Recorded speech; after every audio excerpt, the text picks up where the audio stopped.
Engine running. Liftoff. We have a liftoff.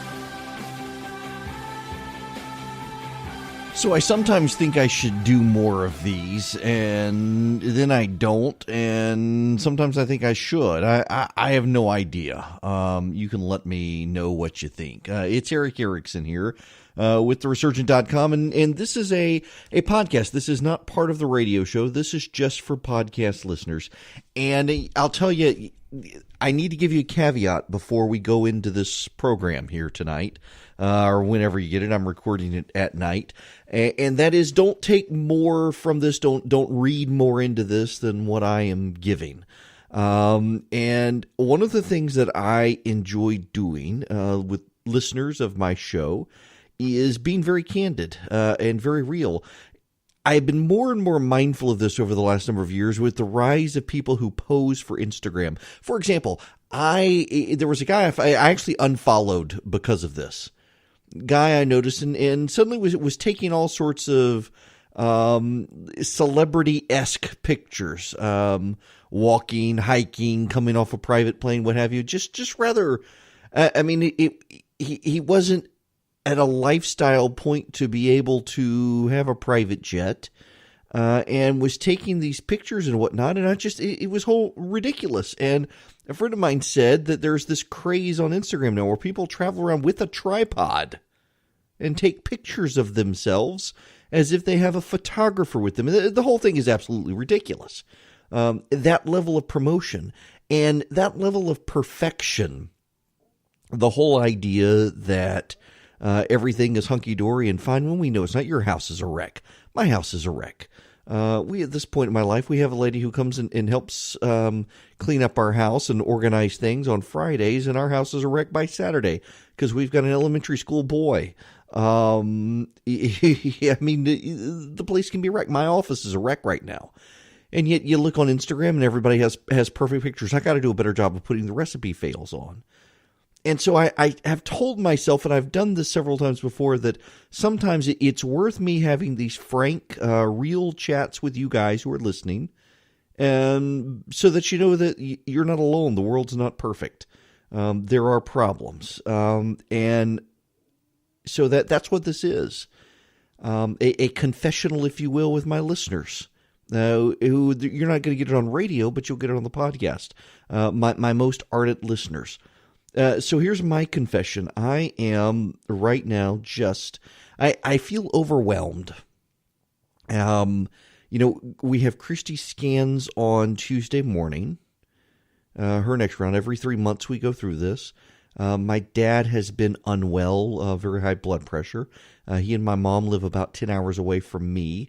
And I am a bad son in that I don't check in as regularly as I should.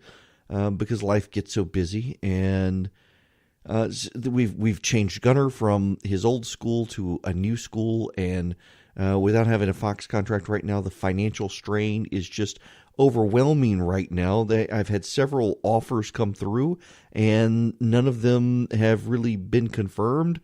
Frustration with radio, because radio is awesome. I love my show, and my time slot is amazing.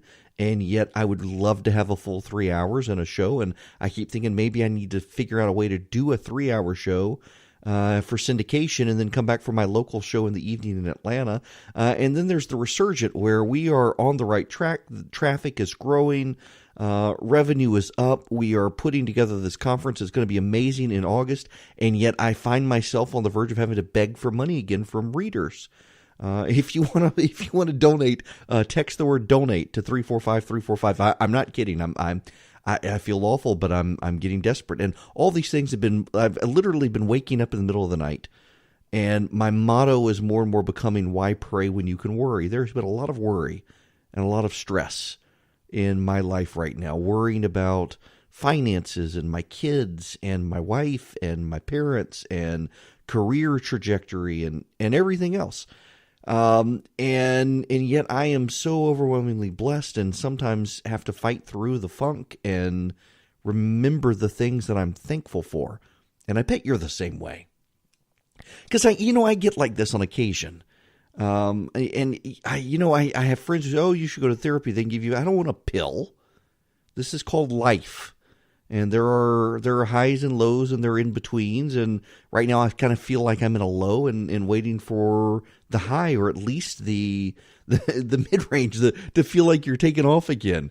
And part of it has just been a whirlwind several weeks of nonstop travel and not seeing my family and having all these other stresses on top. And I know that you guys have to be going through stuff like this on occasion too. I know you get it. And that's one reason why I just decided, I'm going to turn on the microphone and I'm going to talk about these things that are going on right now, because not everything is grand and glorious. I am worried about making ends meet for the Resurgent right now. As we get to this conference, that's going to be so cool, and we've got sponsor money lined up for it. It's going to be massive, and yet are we going to be able to keep the lights on until August is a frustration. Being from 5 to 7 on the radio in Atlanta is a real joy and blessing. It gets frustrating sometimes, though, because with my wife's, the chemo she's on, she gets worn out in the afternoons and evenings, and sometimes I get off work at 7 and have to run around for an hour trying to find stuff for us to eat because I haven't had time to cook beforehand. She's too tired to cook, and I'm really tired of eating out. So are the kids, who are extremely picky eaters, but that's life. Everyone goes through phases of life, and this is our phase right now. And so why do this? Why bare soul like this? Well, because look, I don't want you to read any more into it than there is. It's just this. I encounter people all the time who, when I've talked about the things that have gone on in Christie's in my life, they've come up to me and said, thank you. Because they've had something going on in their life that was bad. In fact, I had a guy, I was at a book signing for my book several months ago. And the guy came up to me. I was at a Books A Million in Lawrenceville, Georgia. And he came up to me and he said, can I just speak to you when you're about to leave? Said, I'm not a stalker. I need to tell you something, but I don't want to tell you in a crowd. And I'm like, okay. And he came up to me afterwards. Maybe I should have security. I don't know, but he was a nice guy.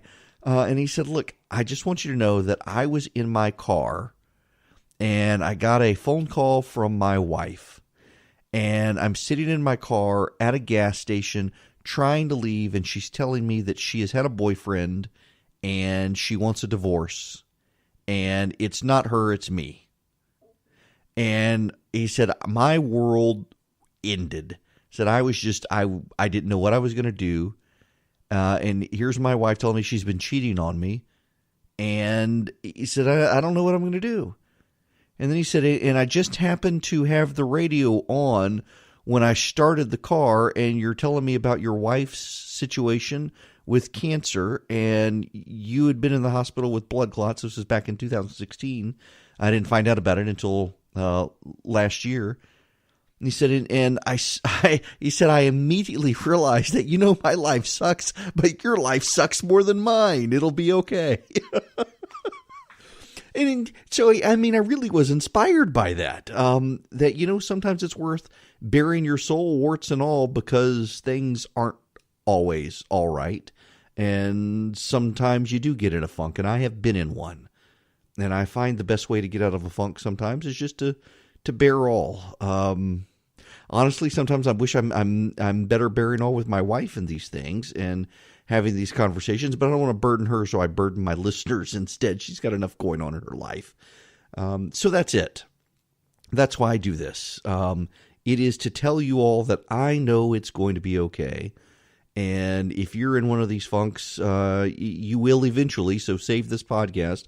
You'll know it's going to be okay. I was teaching a Sunday school lesson on Psalm 6, which is a very heavy psalm. It is the first of the penitential psalms, the begging for forgiveness, the soul weighing heavy. And let me just dwell here for 1 second with you and read this to you.